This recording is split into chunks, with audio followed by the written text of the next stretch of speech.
back to Warrens again in this episode, and this time we're destroying the very things that we put up in the previous chapter.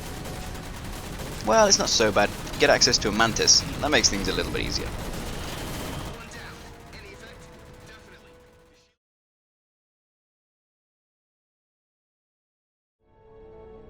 Hello and welcome everyone, I am RC, and today is another legendary solo Spartan Ups with no deaths. This is episode 10, chapter 4, out the other on the map Warrens. So you're going to want to go for a very vehicle focused loadout, both wheelman and the gunner perks, because essentially you're just going to be in the Mantis for the entire time. There are a bunch of enemies right before you get to the Mantis, but there is actually a way to skip around them fairly easily. So just come over here, have a little jump over the railing, and run down here. If you're lucky, they will not spot you at all. You can just go straight to the Mantis. There may be a couple of elites you have to deal with that are right next to the Mantis, but these guys won't. If you're a bit unlucky, they can see you and kill you pretty quickly. One of them has a beam rifle.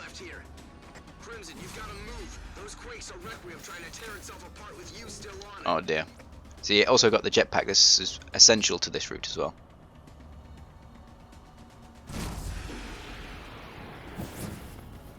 So there's two elites, and these are the ones you may want to deal with. You can just run straight for the Mantis, but they'll do a fair amount of damage to you. Just decide not to risk it, since I've got a combo on me anyway. Pick up some ammo if you really feel like. It's not necessary.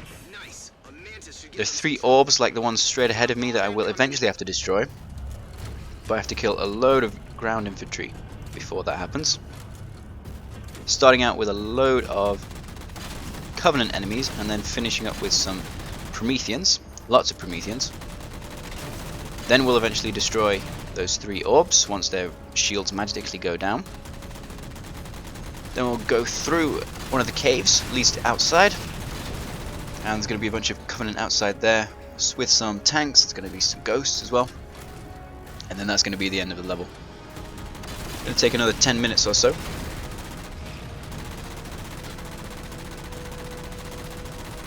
So the gunner perk gives me much longer time on the main cannon on the right trigger, and the wheelman perk gives me faster recharging health. Not the shields, but the actual health of the Mantis once the shields go down. So it doesn't give you more overall health, it's just if you take a bit of damage and don't take damage for a little bit of time, it'll recharge a bit more quickly. That guy just disappeared as soon as I killed him, apparently. So this area right here is pretty much the best area you want to be in. Got lots of overhead and cover to the sides. So you can fairly easily retreat back into this area to avoid fire.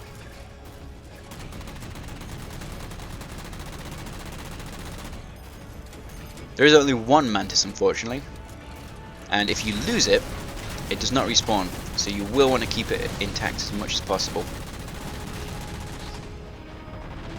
Put somebody who's decent in it. Doesn't have to be your best player, but somebody who's not going to be too aggressive and just get it destroyed, because it is your most powerful asset in this level. Otherwise you're just going to have to do it on foot, and with the amount of enemies that you have to cut through, you don't really want to do that. Some of them have Furod guns.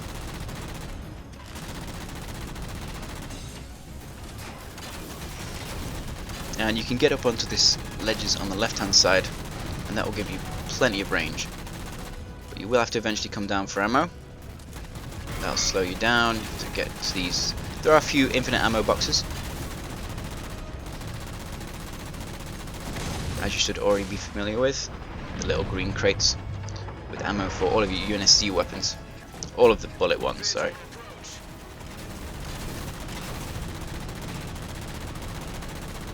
Can actually destroy that ghost before it gets down if you're a little bit closer. I was attempting to destroy the Phantom here. There we go. Whoops. So here start the Prometheans coming in.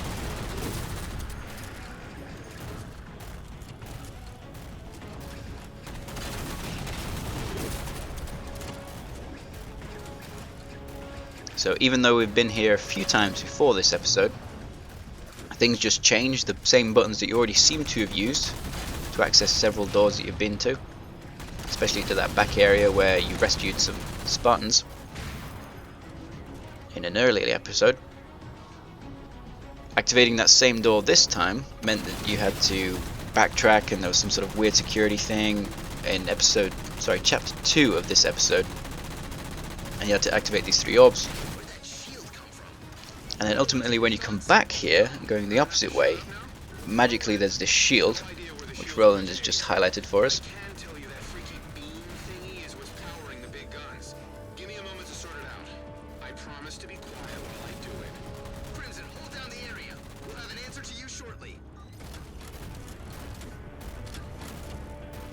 So as far as I know, there are 2 areas where you can get infinite ammo replacement for your UNSC weapons. That's DMR, BR, assault rifle, pistol. I think that's all of them. May even recharge the shotgun if you've got a shotgun. There are no shotguns on this map, unfortunately. So over that pelican straight ahead, managed to get right into the cave, and also the pelican that was next to the Mantis up on the ledge to my right currently.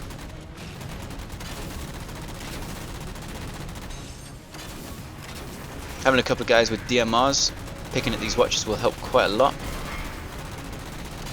There's quite a lot of spread on the main gun for this Mantis, so they're not the easiest things to take out.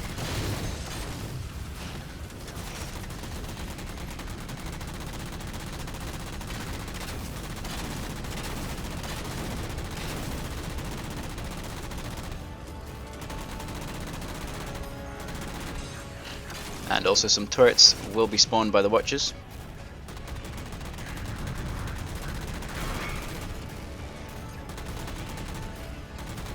Again, this one is all based on enemy death, essentially. You're going to have to cut through a whole bunch of enemies before you can even target these weird orbs that are apparently now powering the shield. Something in the area is messing up Crimson's armor sensors. It's making it difficult to sort out the data. I've got some theories. And then even once you do manage to get to the stage of the objective where you do destroy these spheres, any of the remaining Promethean enemies that are still alive, once you're going down that exit tunnel, they will actually follow you down that tunnel and try to kill you still. So you're going to have to take them out anyway.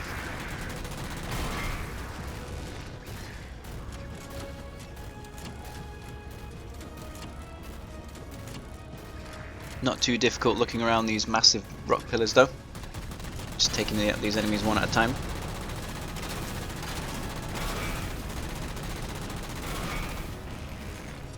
Having the gunner perk really does help on the Mantis though. Try and have that unlocked if you've got nothing else.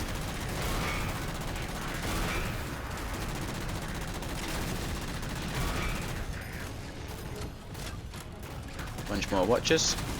Oh, it's got a binary rifle. Wanna have to be a little bit careful of those guys. And that's why I'm very low. So even if he comes right up to me, I can just go next to the rocks and I'll be able to avoid his fire.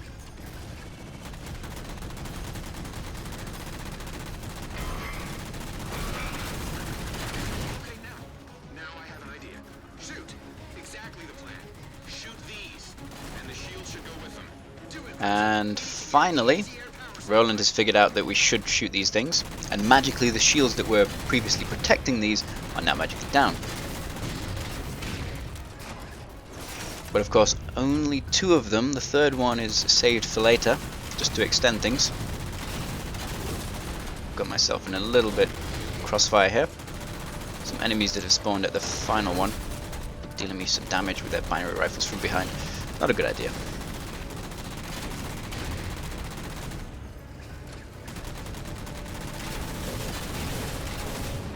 See the third one in the background there, still got a bluish shield on.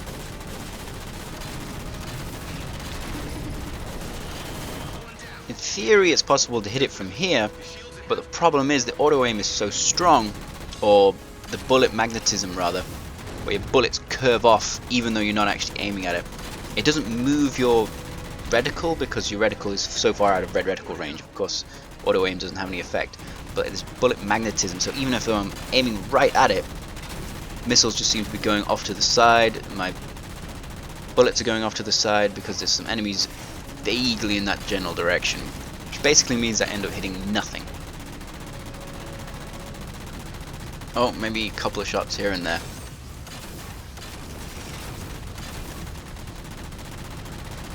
It's frustrating if you think, well, I can actually see it, why can't I hit it? But ultimately it doesn't matter too much.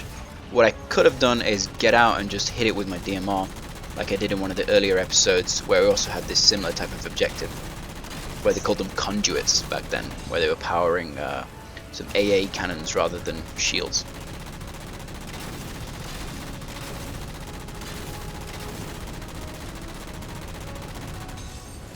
Ultimately though, the knights that are milling about around it are going to have to be dead at some point, because if I kill this, even if from all the way over here and then start going down the tunnel, they'll chase me and then I'm kind of in a dead end there, and that can get a little bit dangerous. So just going up to them, getting in close, killing the knights and then killing the orb doesn't ultimately matter too much, since it all results in the same end thing.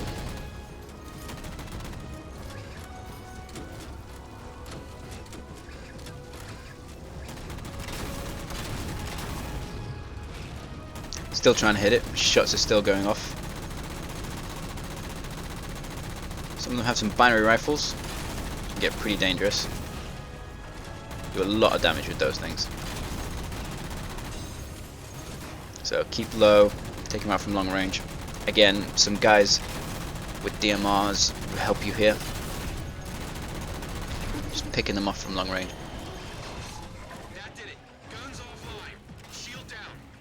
Someone with a DMR on foot has much more accuracy than you do in the Mantis. You too, Crimson. Setting a waypoint. Get moving. Mantis is most powerful up close, of course. So, finally get to go outside, see some sunlight again. There's a bunch of infantry, many elites with Fjord cannons, some ghosts, and a couple of wraiths, I believe, as well. But first, a little bit of ambush. There we go. This was the dead end I was talking about. If you don't kill those knights earlier and you do manage to take out the conduit from long range, they'll chase you down here and then we'll have a bunch of knights and crawlers in this tunnel. Which is actually worse than you might think. Got it. Crimson, marking the door override for you now. There we go.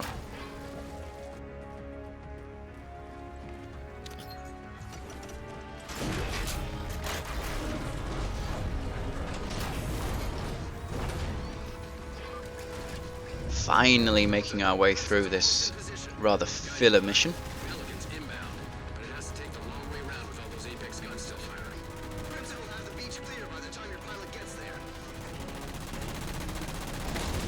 Especially with all the guys with heavier weapons and the vehicles especially, this can be quite tricky on foot. Obviously you're going to want to have plasma pistols to take down the vehicles, disable them. There are a few Furor guns like in that crate over to the left there. EMP it and then just pound it with some Furor guns. There's Wraith number 1.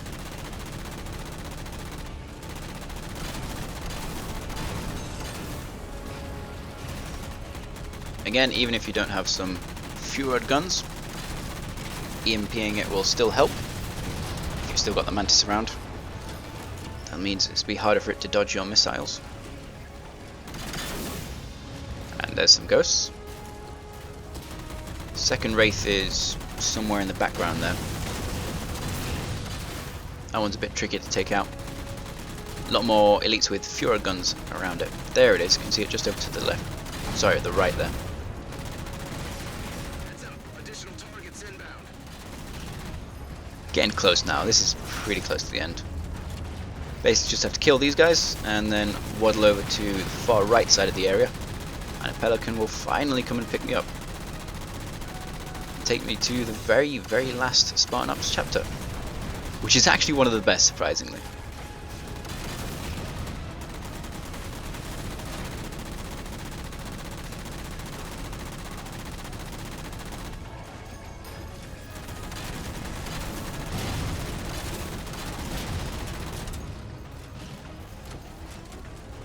It's being fairly cooperative so far. Even if you can't actually hit it with the missiles, they'll still go down with the main gun anyway.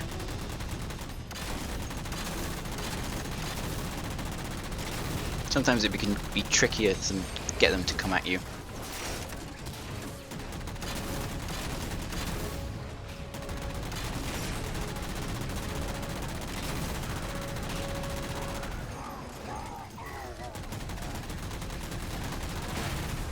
Ouch. Now that'd be annoying if I died here, huh? Oof. There we go. That's it. Miller, Crimson's ride is on. Can even get out and run the rest of the way. Doesn't matter at this point. Crimson, let's get the power supply back to the harvester and get the hell off this planet. Spartan Miller's just reminded us the whole point of us going through this was, oh yeah, the power supply for the big harvester. 4 chapters ago. There we go, done. 15 minutes 36. You can tell me what your time was if you like, for a bit of fun comparison. I did it solo, no deaths, as you can see though. So, previous and the next chapter, on left and right respectively if you want. Have fun with it, and I will see you guys in the final Spartan Up chapter.